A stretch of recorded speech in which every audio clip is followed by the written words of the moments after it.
running comps, you just can't say the average is $240 a square foot or 180 or 150 or 10, whatever it is.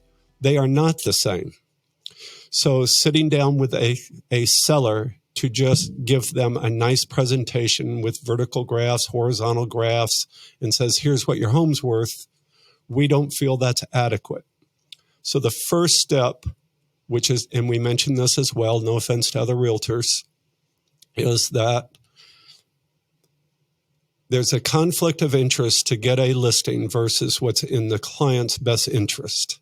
To get a listing, you don't want to offend them, and it's better to give them a price that they like rather than offend them and at a price that they don't like.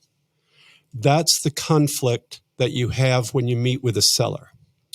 The irony, though, the ultimate irony, is when you help someone identify a problem and give them honest advice, they bond with you. So true.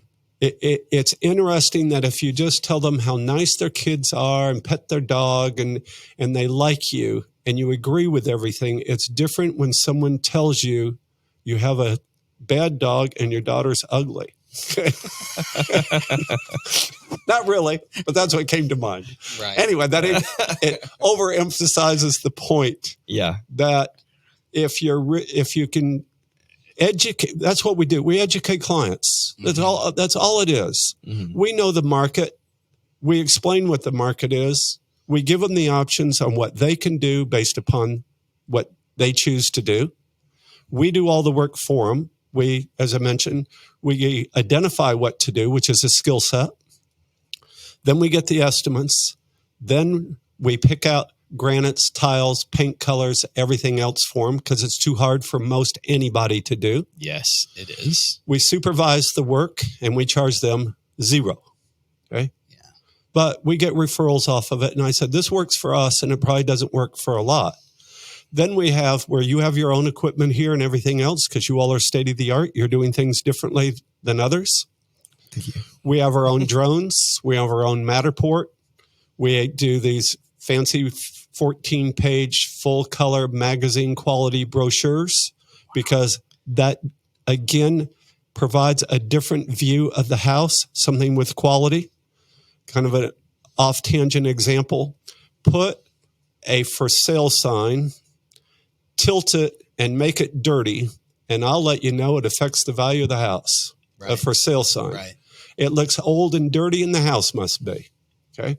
So you start from there all the way up. Every realtor knows the landscaping and the front door is, kind of faded or, chipping or whatever. That's why they're at the door. That's going to affect the value of the house. Unmade beds affect the value of the house. Dirty dishes affect the house. Yeah. Well, if you're going to sell a car, most everybody instinctively knows they're going to wash and wax that car, get out the McDonald's wrappers with pickles in it that the car smells. You would do that.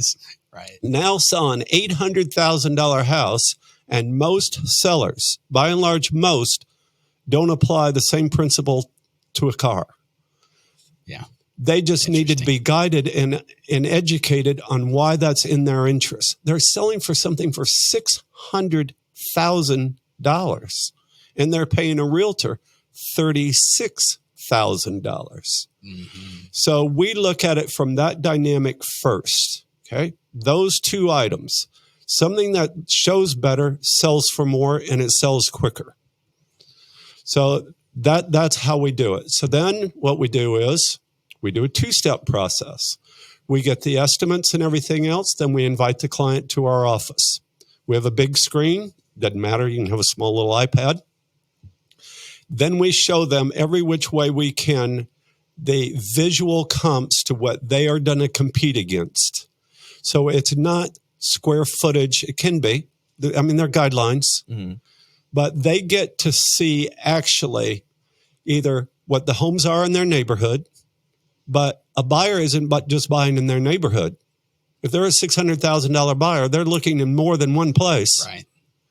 So we first go to the neighborhood, look at those, then we expand from a buyer. Now you're a buyer. Okay? We're going to show you, here's what buyers are buying now in this price range. And we show them, here's all the homes in that price range. How does yours measure up relative to as it is today compared to these homes? Then we look at price per square foot because you have an appraiser. True. So now we have to look at it and we educate them on how appraiser looks at things. You can't, and everybody knows watching this, they have their guidelines. They can only do adjustments based upon certain factors, as you all know. We know okay? too well. Okay. Right. So we don't want to lose a sale by having a house that's not going to appraise. So we educate the seller on the issues that they're going to have with an appraisal. Then it's always the market, just like you all do. You're sensitive to the interest rates. Mm-hmm. You're either going to lock in today or you're not going to lock in today. Well, time of year affects the value of a house. You list one in November, it's different than listing it in March. When they look at comps that were 9 months old, 6 months old, that's the market. That's not the market today. Okay? We're in a different market than we were 6 months ago. And now with interest rates going up and down like this, it changes almost monthly. True. All of those we now share with the seller. So it's an informative, educational meeting, not to get the listing. It is to educate the buyer or the seller first on what their house is worth and what they need to be able to do to get the most for it. Once we do that, they just sign the listing agreement. Okay, you can't help it. So please help. They're like, please help me. Well, they need it because, again, most sellers don't know how to renovate a house. They don't have the resources. They don't have the time to go to 3 different granite yards. They don't know which ones to use. They don't know the price differential if you do this or whatever else. Okay. So we should be experts at what we do. There should be a skill set minimum on what we get. See, it goes back to, again, for the amount that we get paid, mm-hmm. we should have a value that's commensurate with the earnings that we earn.